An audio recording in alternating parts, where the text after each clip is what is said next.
Donc, bonjour à tous, aujourd'hui je vais vous présenter le texte de Jean-Jacques Rousseau qui nous évoque aussi des principales idées sur l'éducation. Alors c'est un sujet assez important qu'on doit prendre au sérieux, qu'on doit prendre en compte, car il est aussi d'actualité. Donc c'est un sujet qui ne cessera de durer dans le temps. Alors actuellement, je vais vous faire une liste d'une une douzaine d'énumérations, on va dire, d'idées principales que ce texte peut nous renvoyer vers.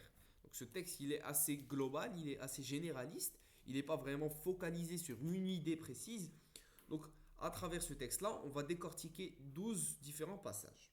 Alors, première idée du texte principal, on va dire, c'est l'homme est façonné par l'éducation de la même manière que les plantes le sont par la culture. En deuxième lieu, l'enfance est une étape nécessaire à la suivi et au développement de l'espèce humaine. Troisièmement, à la naissance, l'homme est faible, démuni et sans jugement et doit être assisté. Ça, c'est une évidence. Un bébé qui vient de naître ne peut pas prendre tout à son compte. Il doit être assisté par quelqu'un de plus grand, par un adulte, par un grand frère, une grande sœur, une mère, quelqu'un qui le prend en charge, une tutrice, un tuteur, etc. 4.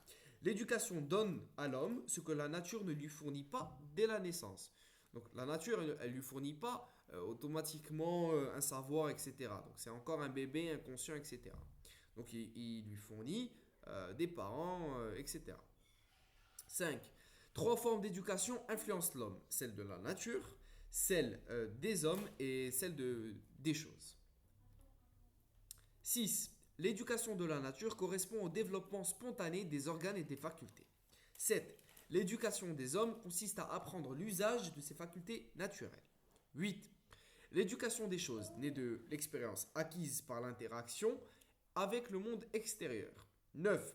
Lorsque ces trois éducations se contredisent, l'individu devient incohérent et mal formé. Il ne sait pas qui suivre.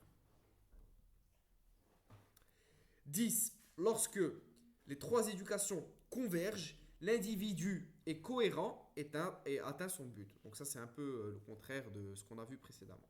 11. L'éducation de la nature échappe entièrement à l'action humaine. 12. L'éducation par les choses est partiellement contrôlable, contrairement à celle par la nature. 13. L'éducation par les hommes est théoriquement maîtrisable, mais difficile à réussir pleinement. Et 14. Pour la dernière idée principale, seules les habitudes conformes à la nature sont durables. Les autres disparaissent avec la fin des contraintes.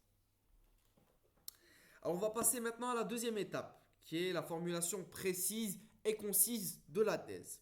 Donc, l'éducation véritable doit être suivie et accompagnée par la nature humaine en harmonisant les influences de la nature, des hommes et des choses. Car seules les formations conformes au développement naturel sont durables et authentiques. Donc ça, c'est une thèse assez évidente et qui résume un peu ce que Jean-Jacques Rousseau a dit durant son texte. 3. Donc des questions qui peuvent nous exprimer clairement le problème qu'on peut rencontrer avec l'éducation. Donc c'est comment éduquer l'homme sans déformer son développement naturel. Donc le laisser grandir, le laisser atteindre son développement naturel et personnel sans pour autant l'atteindre avec l'éducation fournie. 2. Pourquoi l'harmonie entre les différentes formes d'éducation est essentielle. Et finalement, quelles sont les limites de l'action humaine dans le processus éducatif.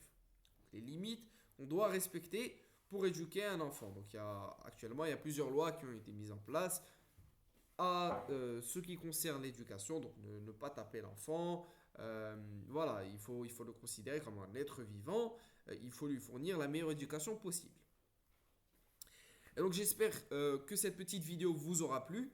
Donc je vous ai un peu exposé les différentes idées principales, la thèse, la reformulation de la thèse et finalement les problèmes qu'on peut rencontrer sur l'éducation des hommes. Donc merci de m'avoir suivi et passez une excellente journée.